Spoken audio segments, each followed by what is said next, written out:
popular music grew in garages with bands who learn themselves, and the drummer watch plan to the bass player and so on. So we decided to also help bands to help musicians to play together, and we create collectives with a bass player, a singer, a guitarist of our school to play together to learn how to listen to the other musicians and how to rehearse, how to write music, not write, but how to compose songs. At that side, we organized till 4 years band coaching, proposition of band coaching to help existing bands to improve their way to play music. It's not absolutely not to make a format of a music format. It's okay. I'm looking for. It's not a bad idea. It's not. The point is to and the difficulty of the coach is to understand the artistic objective of the band, to help him to reach them faster, I want to say. One time we said with Olivier that we give chances of band to play 40 gigs in few hours. It's a bit, you know, but it's not so long.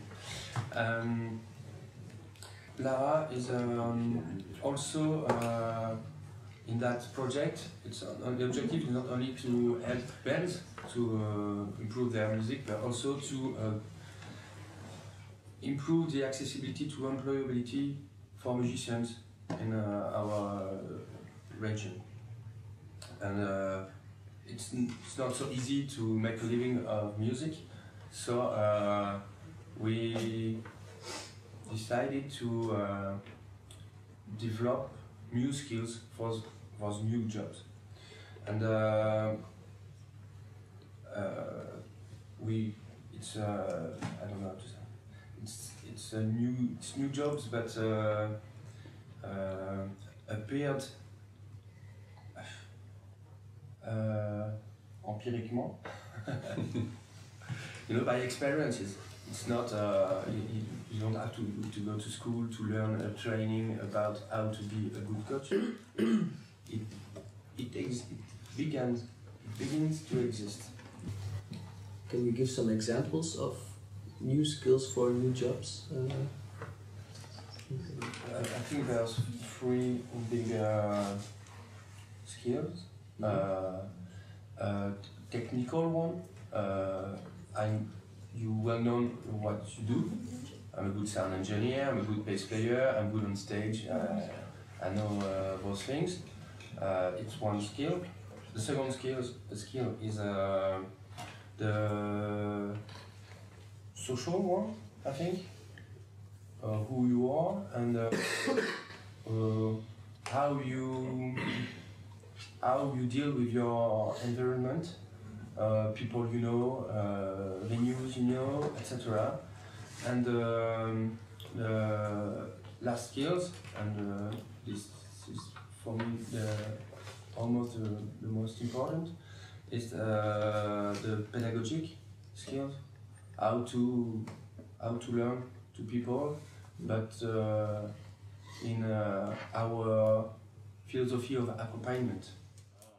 The reason why I'm doing this band coaching, even if I detest the name band coaching, but okay. we need to put a word on that stuff. Yeah, so I'm a band coacher, I detest it. Yeah. So I have lost a lot of time in bands with problems and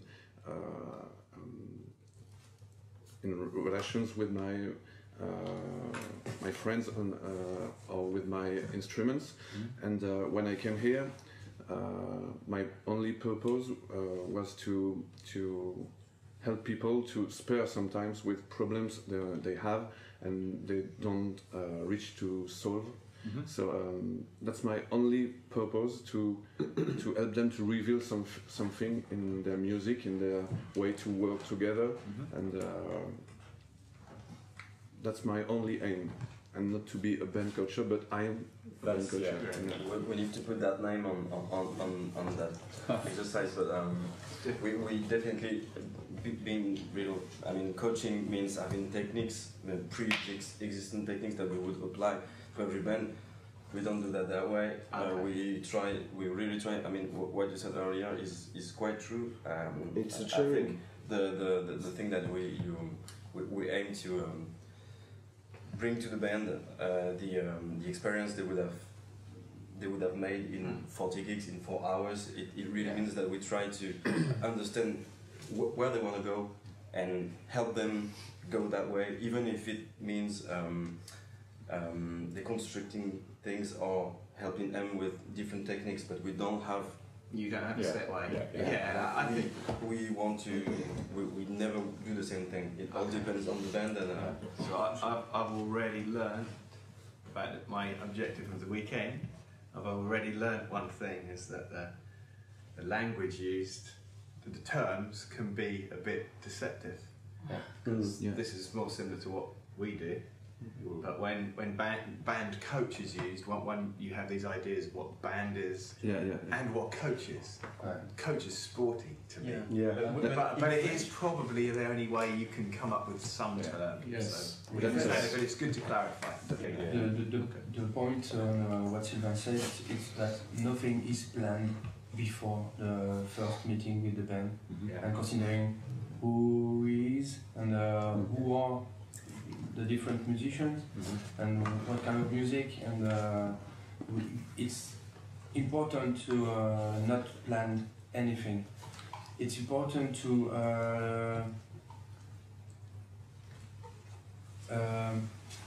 what I want to say is to forget your problem. If you are not on a good day, bad mood or something, you forgot about it. It's essential to find the word benevolence, kindness. It's essential too. Yeah. Even the band realize that there's no one way to see the things, but maybe sometimes we are not okay together, and I like that. That's important. That's important. Really important. Because when I book one coach alone, I pay a lot of attention of who he is. I take one I know that he's able to cut the band alone because he's wide open enough. You know, most of the time they have their own answers. I think we can add something about what you said about the first meeting you have with the bands. You tend to let them talk and answer their own questions. That's kind of, I think, the same kind of pedagogy techniques we do have. We tend more to try to trick the bands and the musicians' reactions to their own problems. Sometimes they have what we call that problems, but challenges. Yeah, challenges they have to overcome. More than try to teach them stuff and put ideas in their heads. I think we all think that it's more efficient when you do your own mind travel to answer the question, more than to have a question all formed that you give people and you don't get it. Yeah, so because basically sometimes it's only human. You can find problems in a band only because there is some, there is a leader and he doesn't want the other to speak, and there's in front of us, and we can catch in 1 hour that there is a problem by the guy. Not, it's totally a part of the music, of the techniques, of everything. We're not psychologists, but I mean, sometimes there is some problems with one guy or two guys who just are the masters, and the other are like that. They can't talk, and this is the main problem. So sometimes we can speak more about this kind of things than music or technical stuff. Yeah. It's alright sometimes. Because it's the first step. Yeah, that's social skills. Yeah. Being in any band, Yeah. in a band playing 4 cups, you're going to have social, intersocial Yeah. issues.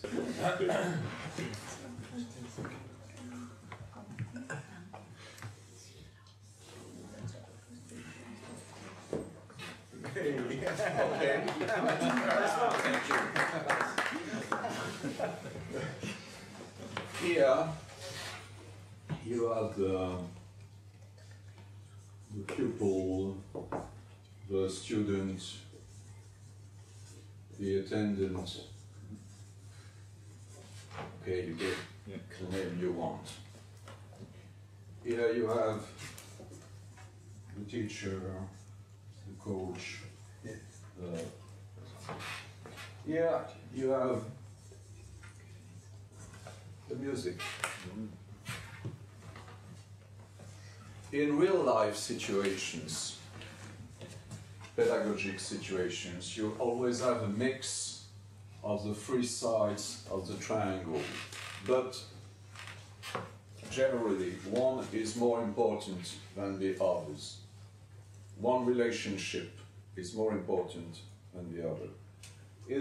If the main relationship is between the teacher and the music, and in that case you always have a dead point in the triangle. The dead one is the student, and here it's teaching.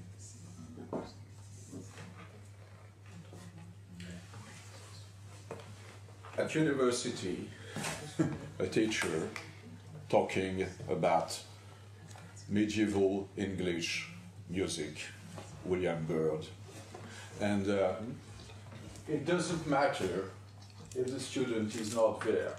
Okay. It's teaching. If the main relationship is between the teacher and the student, the dead one is music. And it's, we could find another word, but it's educating. The aim is to change some things in the student's behavior, for example. The way he is with other people, why he is always late at a rendezvous. And music is a way of doing this work, but it could be photography or painting or cooking. It doesn't have to be an artistic matter.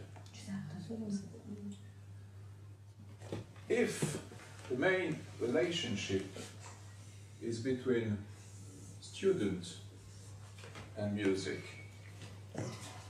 the dead one is the teacher. Don't get anxious, you're not really dying, it's a metaphor.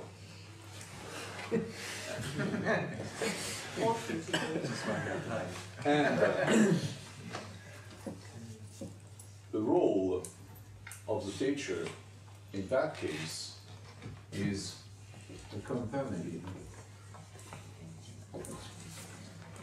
We suppose that there's always a relationship here. People are already playing music or have already a strong relationship with music. And so the teacher's role is to improve that relationship. And that's where Ara is with Bandcoaching. It doesn't mean that these sides are not exclusives from the others. Maybe after Bandcoaching, it will become evident that to play funk music if a guitar player has to improve his guitar playing, and to improve his guitar playing, he will come on this side of the triangle, because he will find a teacher to learn new skills, to learn new rhythm skills, you know. But at the beginning, we are on accompagnement.